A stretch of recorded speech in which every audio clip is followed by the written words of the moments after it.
H.P Lovecraft's Nyarlthotep. Nyarlathotep, the crawling chaos. I am the last. I will tell the audient void. I do not recall distinctly when it began, but it was months ago. The general tension was horrible. To a season of political and social upheaval was added a strange and brooding apprehension of hideous physical danger. A danger widespread and all-embracing. Such a danger as may be imagined only in the most terrible phantasms of the night.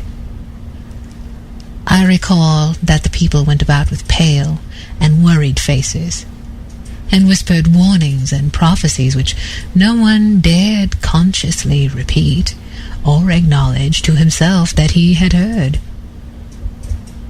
A sense of monstrous guilt was upon the land, and out of the abysses between the stars swept chill currents that made men shiver in dark and lonely places. There was a demonic alteration in the sequence of the seasons. The autumn heat lingered fearsomely, and everyone felt that the world, and perhaps the universe, had passed from the control of known gods or forces to that of gods or forces which were unknown. And it was then that Nyarlathotep came out of Egypt. Who he was, none could tell, but he was of the old native blood, and looked like a pharaoh. The Falahin knelt when they saw him, yet could not say why. He said he had risen up out of the blackness of 27 centuries, and that he had heard messages from places not on this planet. Into the lands of civilization came Nyarlathotep, swarthy, slender, and sinister, always buying strange instruments of glass and metal, and combining them into instruments yet stranger. He spoke much of the sciences of electricity and psychology, and gave exhibitions of power which sent his spectators away speechless, yet which swelled his fame to exceeding magnitude. Men advised one another to see Nyarlathotep, and shuddered. And where Nyarlathotep went, rest vanished, for the small hours were rent with the screams of nightmare. Never before had the screams of nightmare been such a public problem. Now the wise men almost wished that they could forbid sleep in the small hours, that the shrieks of the cities might less horribly disturb the pale, pitying moon as it glimmered on green waters, gliding under bridges and old steeples crumbling against a sickly sky. I remember when Nyarlathotep came to my city, the great, the old, the terrible city of unnumbered crimes. My friend had told me of him, and of the impelling fascination and allurement of his revelations, and I burned with eagerness to explore his uttermost mysteries. My friends say they were horrible and impressive beyond my most fevered imaginings, and what was thrown on a screen in the darkened room prophesied things none but Nyarlathotep dared prophesy. And in the sputter of his sparks there was taken from men that which had never been taken before, yet which showed only in the eyes. And I heard it hinted abroad that those who knew Nyarlathotep looked on sights which others saw not. It was in the hot autumn that I went through the night with the restless crowds to see Nyarlathotep. Through the stifling night and up the endless stairs into the choking room. And shadowed on a screen I saw hooded forms amidst ruins, and yellow evil faces peering from behind fallen monuments. And I saw the world battling against blackness, against the wave of destruction from ultimate space, whirling, churning, struggling struggling around the dimming, cooling sun. Then the sparks played amazingly around the heads of the spectators, and hair stood up on end, whilst shadows more grotesque than I can tell came and squatted on their heads.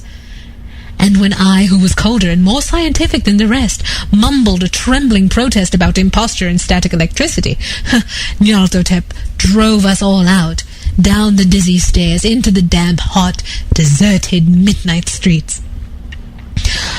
Oh, I screamed aloud that I was not afraid, that I could not be afraid. And others screamed with me for solace. We swore to one another that the city was exactly the same, and still alive.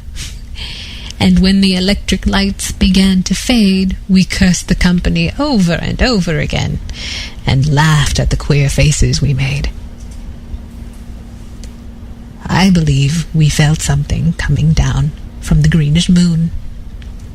For when we began to depend on its light, we drifted into curious, involuntary marching formations and seemed to know our destinations, though we dared not think of them.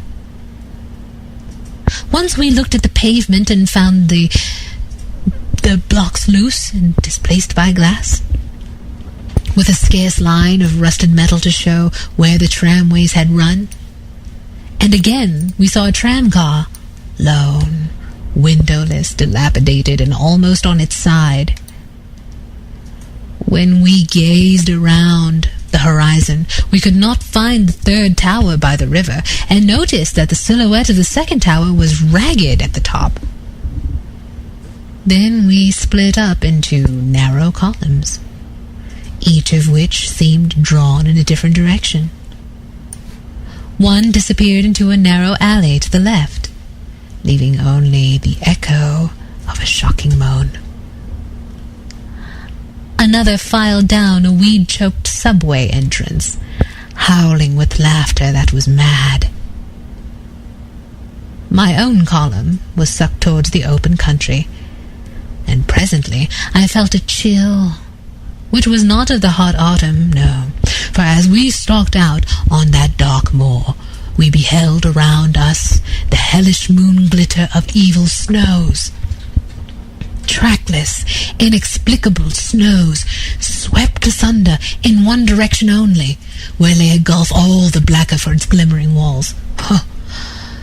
The column seemed very thin as it plodded dreamily into the gulf. I lingered behind, for the black rift in the green-litten snow was frightful, and I thought that I heard the reverberations of a disquieting wail as my companions vanished. But my power to linger was slight, as if beckoned by those who had gone before. I half floated between the titanic snowdrifts, quivering and afraid, into the sightless vortex of the unimaginable. Screamingly sentient, dumbly delirious, only the gods that were can tell. A sickened, sensitive shadow writhing in hands that are not hands, and whirled blindly past ghastly midnights of rotting creation, corpses of dead worlds with sores that were cities. Charnel winds that brush the pallid stars and make them flicker low. Beyond the world's vague ghosts of monstrous things, half-seen columns of unsanctified temples that rest on nameless rocks beneath space and reach up to dizzy vacua above the spheres of light and darkness, and through this revolting graveyard of the universe, the muffled, maddening beating of drums and thin, monotonous whine of blasphemous flutes from inconceivable, unlighted chambers beyond time. The detestable pounding and piping whereunto dance slowly, awkwardly, and absurdly the gigantic, tenebrous ultimate gods, the blind, voiceless, mindless gargoyles, whose soul is Nyarlathotep.